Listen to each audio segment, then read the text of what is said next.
আসসালামু আলাইকুম। আমি তুষার ইমরান আর এই মুহূর্তে আমি অবস্থান করছি মিরপুর ১-এ। আমার এখনকার গন্তব্য হচ্ছে শাহ আলী মাজার আর উদ্দেশ্য হচ্ছে জুম্মার নামাজ আদায় করা। মিরপুর ১ থেকে শাহ আলী মাজার হচ্ছে হাঁটা পথের দূরত্ব। তো যেহেতু আসলে নামাজের সময় হয়ে গিয়েছিল, সেজন্য আমি ২০ টাকা দিয়ে একটা রিক্সা ভাড়া করে আমরা এখন চলে যাচ্ছি মিরপুর শাহ আলী মাজারের দিকে। আমার এর আগের বেশ কয়েকটা ভিডিওতেও কিন্তু আপনারা মিরপুর শাহ আলী মাজারের বিভিন্ন দৃশ্য দেখেছেন। আজকে আমি মূলত এখন যাচ্ছি হচ্ছে জুম্মার নামাজ পড়ার জন্য। মিরপুর ১ থেকে শাহ আলী মাজারের দিকে যাওয়ার জন্য যে রাস্তাটা, এই রাস্তাটাকে বলা হয় মাজার রোড।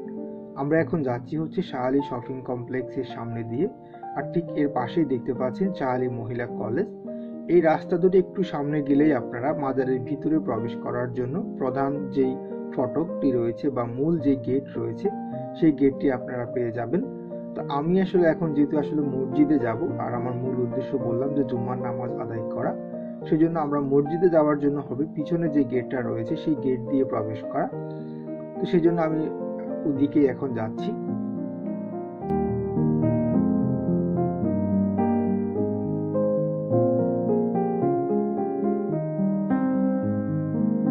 আমি এই মুহূর্তে আছি হচ্ছে শাহ আলী মাজারের ঠিক সামনে। আর এখানে আজকে যেহেতু আমাদের জুম্মাবার, আগে আমি জুম্মার নামাজ আদায় করবো। জুম্মার নামাজ আদায় করার শেষে আমরা যাবো হচ্ছে শহীদ বুদ্ধিজীবী কবরস্থান দেখার জন্য।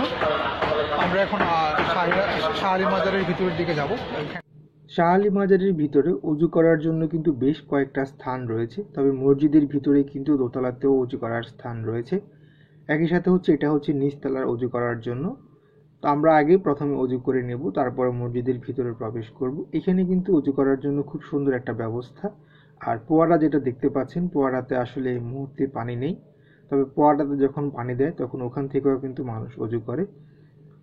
তো এখন কিন্তু মুসল্লিরা কিন্তু একে একে মসজিদের ভিতরে প্রবেশ করতেছে, যে যার মতো করে। আপনারা হয়তো দেখেও বুঝতে পারতেছেন। আর অল্প কিছুক্ষণের মধ্যেই কিন্তু নামাজ শুরু হবে। আর পাশে যে ভবনটা দেখতে পাচ্ছেন, এটাই হচ্ছে হজরত শাহ আলীর মাজার। ওখানেই হচ্ছে গিয়ে উনি শায়িত আছেন। আমরা একটু পরে চেষ্টা করব ওখানেও গিয়ে সেই দৃশ্যটা আপনাদের দেখানোর জন্য। এটাই হচ্ছে গিয়ে মসজিদের ভিতরের দৃশ্য।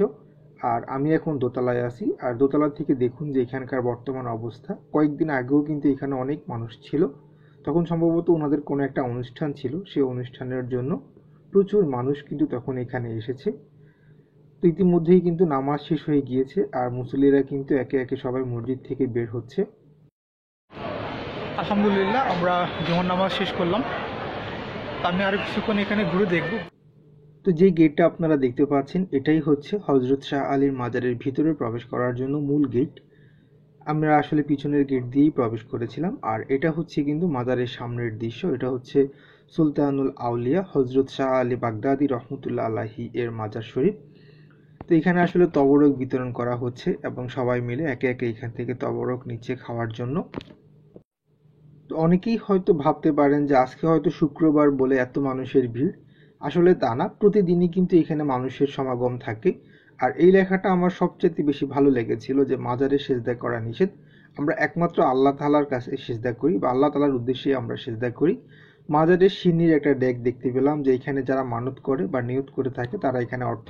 আমি এই মুহূর্তে যে জায়গাটা আমার পিছনে দেখতে পাচ্ছি, এখানে হচ্ছে কি মানুষ তার মনের ইচ্ছা পূরণ করার জন্য এরকম মোমবাতি আগরবাতি দিয়ে থাকে।